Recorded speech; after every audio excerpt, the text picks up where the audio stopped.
അടുത്തതായി സംസാരിക്കുന്നതിന് വേണ്ടി CPIM-ന്റെ ജില്ലാ കമ്മിറ്റി അംഗവും മാധ്യമ പ്രവർത്തകനുമായിരുന്ന സഖാവ് MP നികേഷ് കുമാർ സംസാരിക്കും. അതിനുവേണ്ടി അദ്ദേഹത്തെ ക്ഷണിക്കുന്നു.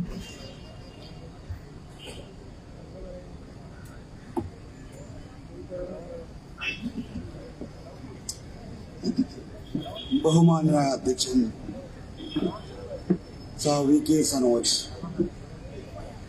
പ്രിയപ്പെട്ടവരെ, സഖാക്കളെ, സുഹൃത്തുക്കളെ,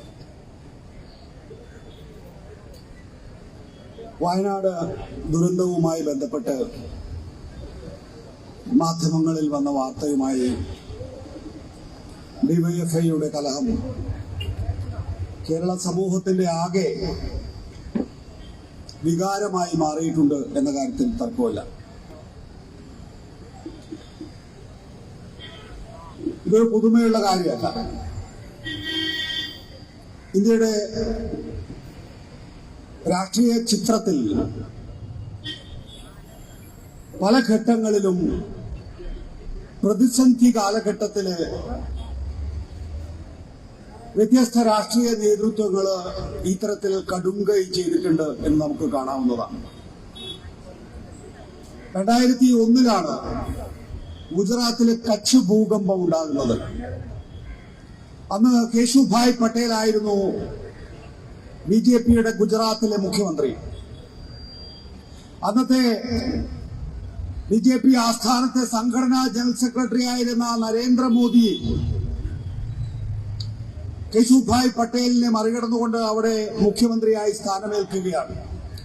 അതായത് കേശുഭായ് പട്ടേലിന് ഗുജറാത്ത് ഭൂകമ്പത്തെ തുടർന്നുള്ള രക്ഷാപ്രവർത്തനത്തില്, ദുരിതാശ്വാസ പ്രവർത്തനത്തില്, പുനരധിവാസ പ്രവർത്തനത്തില് ഒന്നും ചെയ്യാനാകുന്നില്ല എന്ന് കണ്ട BJPയുടെ കേന്ദ്ര നേതൃത്വം അന്നത്തെ സംഘടനാ ജനറൽ സെക്രട്ടറി ആയിട്ടുള്ള നരേന്ദ്രമോദിയെ ഗുജറാത്തിലേക്ക് അയക്കുകയായിരുന്നു.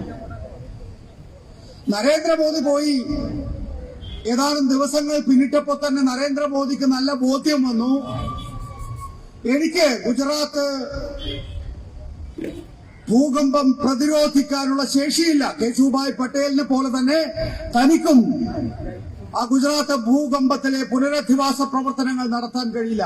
അതേ തുടർന്ന് നരേന്ദ്രമോദി ആസൂത്രണം ചെയ്തതാണ് പിൽക്കാലത്ത് നമ്മൾ കണ്ടിട്ടുള്ള ഗുജറാത്ത് കലാപം, ഗോദ്ര സംഭവത്തെ തുടർന്നുള്ള ഗുജറാത്ത് കലാപം. ഇപ്പോഴും നമുക്കറിയില്ല ഗോദ്ര എങ്ങനെയാണ് സംഭവിച്ചത് എന്ന്.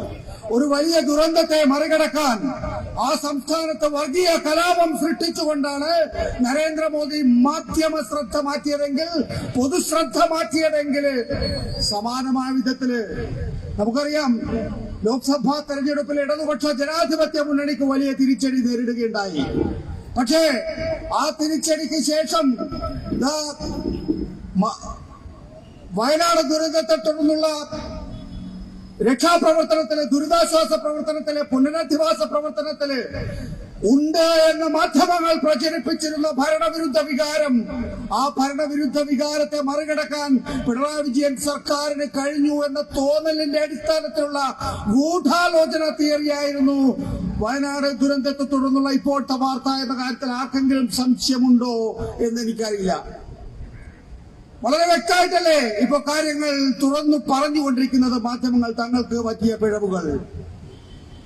എന്താണ് പ്രതീക്ഷിത കണക്ക്, എന്താണ് ചെലവായത് എന്നതെ സംബന്ധിച്ചുള്ള ഡോക്യുമെന്റുകൾ മനസ്സിലാക്കാൻ കഴിയാതെ പോയതൊന്നുമല്ല.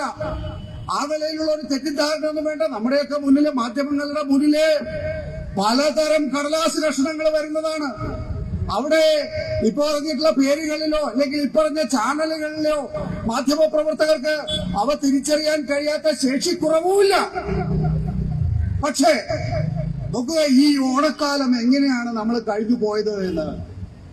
ഈ ഓണക്കാലം സപ്ലൈകോയിലെ സാധനങ്ങൾ ഉണ്ടാകില്ല, സിവിൽ സപ്ലൈസില് വേണ്ടത്ര ഇടപെടൽ നടത്താനാകില്ല, ക്ഷേമ പെൻഷൻ ഉണ്ടാകില്ല. അങ്ങനെ നിരവധിയായിട്ടുള്ള പ്രശ്നങ്ങൾ കാത്തുകെട്ടി നിൽക്കുകയായിരുന്നു കേരളത്തിലെ മാധ്യമങ്ങള്. പക്ഷേ നിയമസഭയിൽ പിണറായി വിജയൻ സർക്കാർ, പിണറായി മുഖ്യമന്ത്രി എന്നുള്ള നിലയിലെ ചട്ടം 300 പ്രകാരം പ്രഖ്യാപിക്കുകയാണ്. ഈ ഓണക്കാലത്ത് ക്ഷേമ പെൻഷൻ കൃത്യമായി നൽകും. ഈ ഓണക്കാലത്ത് സപ്ലൈകോ കൃത്യമായി പ്രവർത്തിക്കും. സിവിൽ സപ്ലൈസ് അതിന്റെ എല്ലാ ശക്തിയോടും കൂടി പ്രവർത്തിക്കുമെന്ന്. KSRTC അവിടെ പെൻഷൻ നൽകുന്നതിലോ ശമ്പളം നൽകുന്നതിലോ യാതൊരു കുറവും ഉണ്ടായിട്ടില്ല. അപ്പൊ ഈ കാര്യങ്ങളൊക്കെ പ്രതീക്ഷിച്ചിരുന്ന മാധ്യമങ്ങളെ സംബന്ധിച്ചിടത്തോളം ഈ ഓണക്കാലത്ത് മാധ്യമങ്ങൾക്ക് കുൽസിത പ്രവർത്തനത്തിനുള്ള വിഭവങ്ങൾ ഉണ്ടായിരുന്നില്ല. അതുകൊണ്ടാണ് ഓഗസ്റ്റ് 17 കോടതിയിൽ സമർപ്പിച്ച ഒരു വാർത്ത, ആ കോടതിയിൽ സമർപ്പിച്ച ഒരു റിപ്പോർട്ട്, സത്യവാങ്മൂലം, ആ സത്യവാങ്മൂലത്തെ തെറ്റിദ്ധാരണാജനകമായി മാധ്യമങ്ങളിൽ ഈ ഓണക്കാലത്ത് എത്തിച്ച് ഈ നിലയിലുള്ള പ്രവർത്തനം നടത്തിയിട്ടുള്ളത്. എന്താണ് സാധാരണഗതിയില് നമുക്ക് ഈ ഒരു കാലഘട്ടം, പ്രിയപ്പെട്ട സുഹൃത്തുക്കളെ, ഡിവൈഎഫ്ഐക്കാരെ പ്രത്യേകിച്ച് മനസ്സിലാക്കേണ്ടതാണ്. ഈ ഒരു കാലഘട്ടം എന്ന് പറയുന്നത് കോൺസ്പിരസി തിയറിയുടെ കാലഘട്ടമാണ്. ഇപ്പൊ ഈ ഒന്നാം പിണറായി വിജയൻ സർക്കാരിന്റെയും രണ്ടാം പിണറായി വിജയൻ സർക്കാരിന്റെയും കാലഘട്ടത്തുണ്ടായിട്ടുള്ള കോൺസ്പിരസി തിയറി എത്രയാണ് എന്നെ സംബന്ധിച്ച വല്ല ബോധ്യവും നമുക്ക് എല്ലാവർക്കും ഉണ്ടോ എന്ന് എനിക്ക് സംശയമുണ്ട്. എവിടെയൊക്കെയാണ് ഭൂപരിഷ്കരണം മുതല്, ട്രാക്ടർ മുതല്, കമ്പ്യൂട്ടർ മുതല്, AI മുതല്, ഇങ്ങോട്ടേക്ക് നൂറുകണക്കിന് കോൺസ്പിരസി തിയറികളാണ് ഇപ്പോ സമൂഹ മാധ്യമങ്ങളിലൂടെ പ്രചരിച്ചുകൊണ്ടിരിക്കുന്നത്. അതിന്റെ അവസാന കണ്ണി മാത്രമാണ് വയനാട്ടിലെ ദുരന്തം എന്ന് പറയുന്നത്. അതിനെ പ്രതിരോധിക്കണമോ വേണ്ടയോ എന്നുള്ളതാണ് കേരളത്തിന്റെ നിലനിൽപ്പുമായി ബന്ധപ്പെട്ട ചോദ്യം എന്ന് പറയുന്നത്. നമുക്ക് ഇത്തരം കോൺസ്പിരസി തിയറികൾ നിങ്ങൾക്കറിയോ ഇല്ലയോ എന്ന് എനിക്കറിയില്ല. ഈ കോൺസ്പിരസി തിയറികളൊക്കെ ആകാശത്ത് നിന്ന് നേരെ പൊട്ടിത്താഴേക്ക് വീഴുന്നതല്ല. ഇവയൊക്കെ തന്നെയും ഒരു വ്യവസായ അടിസ്ഥാനത്തിൽ ഓരോ കേന്ദ്രങ്ങൾ തയ്യാറാക്കുന്നതാണ് എന്നതാണ് മനസ്സിലാക്കേണ്ടത്. BJPക്കും കോൺഗ്രസിനും ഈ സംസ്ഥാനത്ത് ഇത്തരം വ്യവസായശാലകളുണ്ട്. ഈ കോൺസ്പിരസി തിയറികൾ ഇങ്ങനെ തുറന്നുവിടുന്ന വ്യവസായശാലകളുണ്ട്. ആ അതുകൊണ്ടാണ് നിങ്ങൾക്ക് SFI ഒരു അക്രമ സംഘടനയായി ചിത്രീകരിക്കുന്ന കോൺസ്പിരസി തിയറിയെ, DYFI ഒരു അക്രമ സംഘടനയായി ചിത്രീകരിക്കുന്ന കോൺസ്പിരസി തിയറിയെ നിങ്ങൾ എത്ര കണ്ട് പ്രതിരോധിച്ചാലും നിങ്ങൾക്ക് അതിനൊരു തടസ്സവാദം സൃഷ്ടിക്കാൻ കഴിയാതെ പോകുന്നത്. നിങ്ങളെപ്പോ പ്രതിരോധിക്കുന്നുവോ അതിന്റെ 1000 മടങ്ങ് 10,000 മടങ്ങ് നുണപ്രചരണം ഈ വ്യവസായശാലകളിൽ നിന്ന് ഉണ്ടാവുകയാണ് ചെയ്യുന്നത്. അതിനെതിരായിട്ടുള്ള പ്രതിരോധമാണ് ഇന്ന് ആവശ്യം കേരളത്തിൽ. മുമ്പൊക്കെ നമ്മൾ പറയുമായിരുന്നു പേനയുന്തുക ശക്തരാവുക എന്ന്.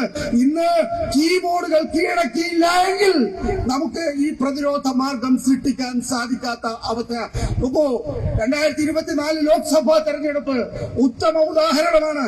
ഈ രാജ്യത്തെ സകല കോർപ്പറേറ്റ് മാധ്യമങ്ങളും അവരുടേതായ ഇച്ഛക്കനുസരിച്ച് നരേന്ദ്രമോദിക്ക് ഓശാന പാടിയപ്പോ ഒരു ധ്രുവരാജ്യ മതിയായിരുന്നു, ഒരു രവീഷ് കുമാർ മതിയായിരുന്നു ആ പ്രതിരോധം നടത്താൻ വേണ്ടിയിട്ട്. അപ്പോ കോർപ്പറേറ്റ് മാധ്യമങ്ങള് ഈ ഒരു നരേന്ദ്രമോദിയുടെ കങ്കാണിമാരായി മാറിയപ്പോ ആ കങ്കാണിമാർക്കെതിരായിട്ടുള്ള പ്രതിരോധം ഈ ഹരിയാനയിൽ നിന്ന് ജർമ്മനിയിൽ പോയി എഞ്ചിനീയറിംഗ് പഠിക്കാൻ പോയിട്ടുള്ള ധ്രുവറാട്ടി, അവനൊരു സാധാരണക്കാരൻ, നമ്മളെ പോലെ സാധാരണക്കാരനായ ഒരുത്തനാണ്. രവീഷ് കുമാർ NDTV അദാനി പിടിച്ചെടുത്ത ഘട്ടത്തില് വീട്ടിലിരുന്നു കൊണ്ട് തന്റെ വാട്സാപ്പില് രാജിക്കത്ത് എഴുതിയതാണ്, നാളെ എന്തെന്നറിയാതെ. പിന്നീട് ലക്ഷങ്ങളായിട്ടുള്ള ആളുകള്, ഇന്ത്യയിലെ യുവജനങ്ങള്, ഇന്ത്യയിലെ കർഷകര്, ഇന്ത്യയിലെ തൊഴിലാളികള് ധ്രുവറാട്ടിയെ കണ്ടു തുടങ്ങി, രവീഷ് കുമാറിനെ കണ്ടു തുടങ്ങി. അപ്പോ 2024 ലോക്സഭാ തെരഞ്ഞെടുപ്പിൽ നമ്മൾ മനസ്സിലാക്കേണ്ടത് ഇന്ത്യയിലെ ഏറ്റവും പ്രധാനപ്പെട്ട മാധ്യമ പ്രവർത്തകനേക്കാൾ ഊക്കോടുകൂടി ഒരു രാഷ്ട്രീയ വീക്ഷണം അവതരിപ്പിക്കാൻ ധ്രുവറാട്ടിക്കും രവീഷ് കുമാറിനും സാധിച്ചു എന്നുള്ളതാണ്. സാധാരണക്കാരിൽ രാഷ്ട്രീയ വിദ്യാഭ്യാസം ലഭിക്കാത്ത ധ്രുവറാട്ടിക്ക് നോക്കണം, ഹരിയാനയിലെ ഒരു ഗ്രാമത്തിൽ നിന്ന് പഠിക്കാൻ പോയ ചെക്കനാണവൻ. ആ ചെക്കന് ഇന്ത്യൻ രാഷ്ട്രീയത്തിൽ നിർണായകമായ റോൾ ഉണ്ടാക്കാൻ കഴിഞ്ഞുവെങ്കിൽ കേരളത്തിലെ വിദ്യാഭ്യാസമുള്ള, കേരളത്തിലെ സാംസ്കാരിക ബോധമുള്ള, കേരളത്തിലെ ചരിത്രം അറിയുന്ന DYFI സഖാക്കൾക്ക് അത് കഴിയുമെന്ന് എനിക്ക് ഉറപ്പുണ്ട്. പ്രിയപ്പെട്ട സുഹൃത്തുക്കളെ, സഖാക്കളെ, ഇവിടെ ഇന്ത്യയിൽ ഒരു മാധ്യമ ആവാസ വ്യവസ്ഥ ഉണ്ടായിരുന്നു. ഞാൻ വലിയ ചരിത്രമൊന്നും പറഞ്ഞ് നിങ്ങളെ മുഷിപ്പിക്കുന്നില്ല. 1,20,000 വരുന്ന പ്രസിദ്ധീകരണങ്ങളുണ്ട്. ഇതില് 22,000 വരുന്ന വർത്തമാന പത്രങ്ങളുണ്ട്. 950 ടെലിവിഷൻ ചാനലുണ്ട്. അതിൽ 350 എണ്ണവും വാർത്താ ചാനലുകളാണ്. ഏതാണ്ട് 850ഓളം FM സ്റ്റേഷനുകളുണ്ട്. പക്ഷെ ഇന്നെന്താ സ്ഥിതി? നവ ഉദാരവൽക്കരണ സമീപനത്തെ തുടർന്ന് പ്രത്യേകിച്ച് പിന്നീട് നരേന്ദ്രമോദിയുടെ 2014 മുതലുള്ള ഭരണകൂടത്തിന്റെ കീഴില് നോക്കണം, ചങ്ങാത്ത മുതലാളിത്തത്തിന്റെ കാലയളവില് 2019 കണക്കാണ് ഞാൻ പറയുന്നത്. അംബാനിയുടെ കയ്യിൽ മാത്രം 72 ടെലിവിഷൻ ചാനലുകളാണുള്ളത്. 72 ടെലിവിഷൻ ചാനലുകൾ. അംബാനിക്ക് തൊട്ടു പിന്നിൽ അദാനിയുണ്ട്. NDTV ഞാൻ പറഞ്ഞു ഹോസ്റ്റൽ ടേക്ക് ഓവറിലൂടെ ഏറ്റെടുത്തു കഴിഞ്ഞിരിക്കുന്നു. ചുണ്ടടക്കമുള്ള മാധ്യമങ്ങളെ പിടിച്ചെടുത്തിരിക്കുന്നു. അംബാനിയുടെയും അദാനിയുടെയും നമ്മുടെ നാട്ടിൽ ഒരു വലിയ മാധ്യമ ആവാസ വ്യവസ്ഥ ഉണ്ടായിരുന്നു. എല്ലാത്തരം ചിന്താഗതികൾക്കും ഇടമുള്ള ഒരു മാധ്യമ ആവാസ വ്യവസ്ഥ. ആ ആവാസ വ്യവസ്ഥയാണ് ഇപ്പോ മാധ്യമങ്ങളെ ഒരു കോർപ്പറേറ്റ് കോൺഗ്ലോമറേറ്റിന്റെ ഭാഗമാക്കി മാറ്റിയിരിക്കുന്നത്. ഇപ്പൊ ഒറ്റ ചിന്ത മാത്രമേ മാധ്യമങ്ങളിലൂടെ പോകുന്നുള്ളൂ എന്നുള്ളതാണ്. അതിന്റെ അനുരണനങ്ങളാണ് യഥാർത്ഥത്തിൽ കേരളത്തിൽ കണ്ടുകൊണ്ടിരിക്കുന്നത്. 2014 മുതൽ ഞാൻ മുൻപ് ഒരു ലേഖനത്തിൽ പറഞ്ഞിട്ടുള്ള കാര്യമാണ്. 2014 ശേഷം പ്രത്യേകിച്ച് കേരളത്തിൽ ഒരു ആസൂത്രണം നടന്നിട്ടുണ്ട്. കാരണം നമ്മളെല്ലാം മാധ്യമങ്ങളുടെ പ്രസത്തിലൂടെ കാര്യങ്ങൾ കണ്ടുകൊണ്ടിരിക്കുന്നവരാണ്. മാധ്യമങ്ങളിലൂടെയാണ് നമ്മൾ ലോകത്തെ കാണാൻ ശ്രമിക്കാറുള്ളത്, പ്രത്യേകിച്ച് മലയാളികള്. ഇവിടെ BJPക്ക് സംഘപരിവാറിന് അവരുടേതായിട്ടുള്ള സംഘടന ശക്തിപ്പെടുത്തുന്നതിന് മാധ്യമങ്ങൾ അനിവാര്യമാണ് എന്ന് തോന്നലുണ്ടായി. സാധാരണ ഇതിൽ നമ്മുടെ നാട്ടിലെ കച്ചവടപ്പീടിയ വിൽക്കുന്ന സമയത്ത് ഗൾഫിൽ നിന്നാ ഒരാൾ വന്നിട്ട് ആ കച്ചവടപ്പീടിയ മേടിക്കുക. പക്ഷെ ഇവിടെ ഏഷ്യാനെറ്റ് വിൽക്കുമ്പോ അത് വാങ്ങാൻ വരുന്നത് രാജീവ് ചന്ദ്രശേഖരൻ. ഇവിടെ മാതൃഭൂമിക്ക് എഡിറ്റർ ആവശ്യം വരുമ്പോ വരുന്നത് സംഘപരിവാർ നോമിനി. ഇവിടെ എല്ലാ വിഷം കുടിച്ച കമ്മ്യൂണിസ്റ്റുകാരൻ അധികാരത്തിൽ വന്ന വിഷം കുടിച്ച് മരിക്കുമെന്ന് പറയുന്ന മലയാള മനോരമ, ആ മലയാള മനോരമ ഇപ്പോ CPM-നെതിരെ ഇടതുപക്ഷത്തിനെതിരെ അതിശക്തമായിട്ടുള്ള പ്രതിരോധം സൃഷ്ടിക്കുന്നുണ്ട്. BJPക്കെതിരെ ഒരു വാക്ക് പറയാൻ കഴിയുമോ മലയാള മനോരമയ്ക്ക്? ഈ നിലയിൽ നമുക്ക് ഇടതുപക്ഷത്തിനെതിരായിട്ടുള്ള പ്രതിരോധത്തില് ഒരുമിച്ച് നിൽക്കുന്നത് BJPയും കോൺഗ്രസുമാണ് എന്ന് ഓർക്കണം. UDF-ഉം NDA-യുമാണെന്ന് ഓർക്കണം. RSS-ഉം തീവ്ര വാദികളുമാണെന്ന് ഓർക്കണം. ഒരു ഭാഗത്ത് മുസ്ലിം ലീഗുമായിട്ട് ചേർന്നിട്ട് SDPI-യും ജമാഅത്തെ ഇസ്ലാമിയും ഒരു വർഗീയമായിട്ടുള്ള കോൺഫെഡറേഷൻ രൂപീകരിച്ചിരിക്കുന്നു UDF-ല്. മറുഭാഗത്ത് BJP സകല ഹിന്ദു തീവ്രവാദ ശക്തികളെയും ഒരുമിച്ച് കൂട്ടിയിരിക്കുന്നു. ഇടതുപക്ഷം ഒറ്റപ്പെട്ട് നിൽക്കുകയാണ് ഈ വർഗീയതക്കെതിരായിട്ടുള്ള പോരാട്ടത്തില്. ഈ വർഗീയതക്കെതിരായിട്ടുള്ള ജനാധിപത്യത്തിനും മതേതരത്വത്തിനും വേണ്ടിയിട്ടുള്ള പോരാട്ടത്തില് ഇടതുപക്ഷം ഒറ്റപ്പെട്ട് നിൽക്കുകയാണ്. ഒരു ഭാഗത്തെ മുസ്ലിം വർഗീയ തീവ്രവാദ നിലപാടുകൾ, മറുഭാഗത്തെ ഹിന്ദു വർഗീയ തീവ്രവാദ നിലപാടുകൾ. നമുക്ക് മുന്നോട്ട് പോയേ തീരൂ. 2 സംസ്ഥാനങ്ങളുടെ മാത്രം ഉദാഹരണം ഞാൻ പറയാം. ജമ്മു കശ്മീരിലെ എഞ്ചിനീയർ റഷീദിന്റെ പാർട്ടിയുമായിട്ട് ഇപ്പൊ BJP സഖ്യം ഉണ്ടായിക്കൊണ്ടിരിക്കുകയാണ്. എഞ്ചിനീയർ റഷീദ് അവിടുത്തെ ജമാഅത്തെ ഇസ്ലാമിയുമായി സഖ്യം ഉണ്ടാക്കുന്നു. ജമാഅത്തെ ഇസ്ലാമി അവിടുത്തെ ഹിസ്ബുൾ മുജാഹിദീന്റെ രാഷ്ട്രീയ രൂപമാണ്. അപ്പോ അവിടെ ഹിസ്ബുൾ മുജാഹിദീനുമായി പോലും BJPക്ക് സഖ്യം ഉണ്ടാക്കാൻ കഴിയുന്നു. ഇവിടെ കോൺഗ്രസ് മുസ്ലിം ലീഗുമായി, മുസ്ലിം ലീഗ് SDPI-യും ജമാഅത്തെ ഇസ്ലാമിയുമായിട്ടും സഖ്യം ഉണ്ടായിക്കൊണ്ടിരിക്കുന്നു. ഈ പോരാട്ടത്തില് ഇടതുപക്ഷം ഒറ്റക്കാണ്. ഈ പോരാട്ടം വലതുപക്ഷ തീവ്രവാദികള് ഒന്നിച്ച് നടത്തുമ്പോ അവർക്ക് ഇത്തരത്തിലുള്ള പ്രചരണങ്ങൾ ഉണ്ടായേ പറ്റൂ. ഇത്തരം കുൽസിത മാർഗങ്ങളിലൂടെ മാത്രമേ അവർക്ക് മുന്നോട്ട് പോകാൻ സാധിക്കൂ. ആ കുൽസിത മാർഗം തടയേണ്ടത് ഇടതുപക്ഷത്തിന്റെ മാത്രം ആവശ്യമല്ല, കേരള ജനതയുടെ ആവശ്യമാണ്.